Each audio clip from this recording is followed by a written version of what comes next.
जय श्री कृष्ण। स्वागत है आपका साथी त्रिशला के साथ। कैसे हैं आप लोग, कैसे हैं घर में सब, जरूर बताइएगा।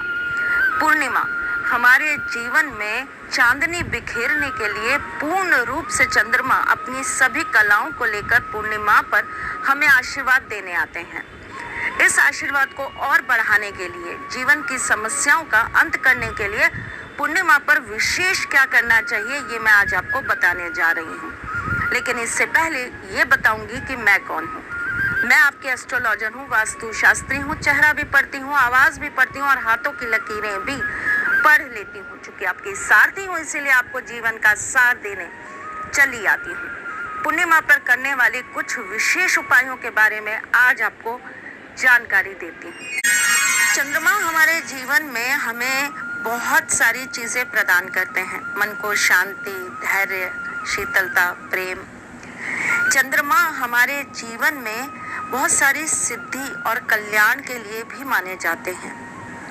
पूर्णिमा तिथि एक ऐसी तिथि होती है जिस दिन चंद्रमा अपने पूर्ण आकार में होते हैं, अपनी पूरी कलाओं में होते हैं। इस दिन को माँ लक्ष्मी की विशेष आशीर्वाद की प्राप्ति हुई है। इस दिन पूर्ण श्रद्धा, भाव और विश्वास से अगर माँ लक्ष्मी को प्रसन्न करा जाए तो माँ अपने भक्तों पर अपनी विशेष कृपा प्रदान करती है। इस दिन दान का बहुत महत्व होता है। दान आप किसी भी चीज का कर सकते हैं, धातु का, अन्न का, जल का या फिर वस्त्रों का। पूर्णिमा पर माँ लक्ष्मी को विशेष रूप से मनाया जाता है और पूर्णिमा की रात्रि में अगर माँ के मंत्रों के साथ उनको स्मरण किया जाए तो माँ स्थिर रूप से घर में वास करती है। माँ के अलग अलग रूप हैं और माँ का एक रूप चंचला भी है। वो इतनी चंचल है कि वो एक जगह रह नहीं पाती। इसीलिए जब भी हम बात करते हैं माँ को घर में एक स्थान प्रदान करने की, अपने घर में हमेशा के लिए उनका आशीर्वाद प्राप्त करने की, तो हम उनकी स्थिर रूप से माँ स्थिर लक्ष्मी की पूजन करने का आपको उपाय बताते हैं। तो आप भी माँ के स्थिर रूप को अपने घर में रखने के लिए ये कार्य जरूर करें।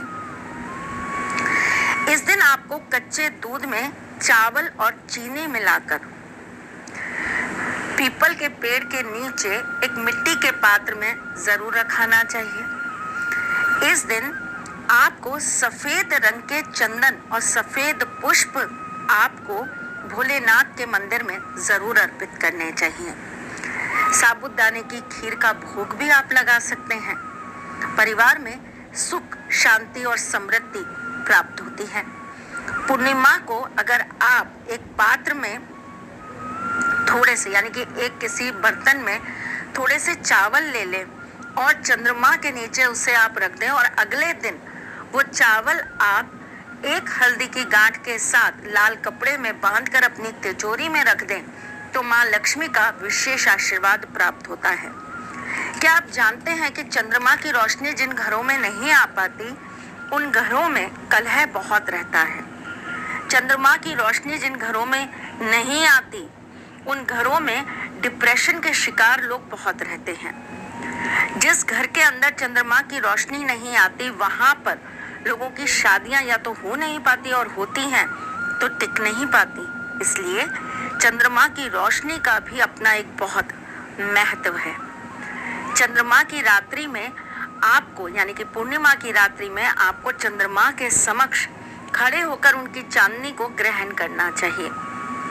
इस दिन आपको एक बाल्टी के अंदर थोड़ा सा जल रखकर अपनी छत पे रख देना चाहिए जहां पर चंद्रमा की रोशनी उस पर आकर पड़े और उस जल को अगले दिन आपको एक बोतल में भरकर अपने पास रख लेना चाहिए और रोजाना नहाने से पहले आपको उस बोतल में से थोड़ा सा जल निकालकर अपने ऊपर छिड़काव करना चाहिए। उसके बाद आप नॉर्मल तरीके से अपना स्नान करिए। देखिएगा आपके जीवन में प्रेम आने लगेगा, आपको अच्छा अनुभव होने लगेगा, आपकी परेशानियों से आप दूर होने लगेंगे। इस जल को आप अपने साथी के ऊपर भी छिड़क सकते हैं, तो वो भी आपके प्रेम में पागल हो जाएगा। अगर पॉसिबल है तो आप इसे पिला भी सकते हैं। लेकिन ये जल आपको अपनी छत से सुबह 4 बजे से पहले पहले नीचे ले आना है। सूरज की रोशनी आते ही इस जल की पावर खत्म हो जाएगी। आज की रात्रि बहुत सिद्ध रात्रि होती है, इसलिए आज की रात्रि में हम बहुत सारी चीज़ों को सिद्ध करते हैं, जैसे कि क्रिस्टल्स, जैसे कि रुद्राक्ष, जैसे कि स्टोन्स। इन्हें आज चार्ज किया जाता है, यंत्रों को चार्ज किया जाता है। आज के दिन हम चावलों को चुपचाप ठाकुर जी के मंदिर में अर्पित कर देते हैं। ऐसा करने से हमारे जीवन में हमेशा उनका आशीर्वाद बना रहता है। चंद्रमा की चांदनी आपके जीवन में हमेशा आपको सुख देने का काम करती है। अगर आप पूर्णिमा की रात्रि में अपनी नाभि पर अपना सीधा हाथ रखकर चंद्रमा को देखते हुए पुत्र प्राप्ति की कामना करती हैं, तो आपकी ये कामना जरूर पूर्ण होती है। जरूर बताया करिए कि हमारी इन्फॉर्मेशन आपको कैसी लगती है, इसमें आप क्या और बढ़वाना चाहते हैं, और क्या चाहते हैं कि मैं आपके लिए कुछ अद्भुत लेकर आऊं।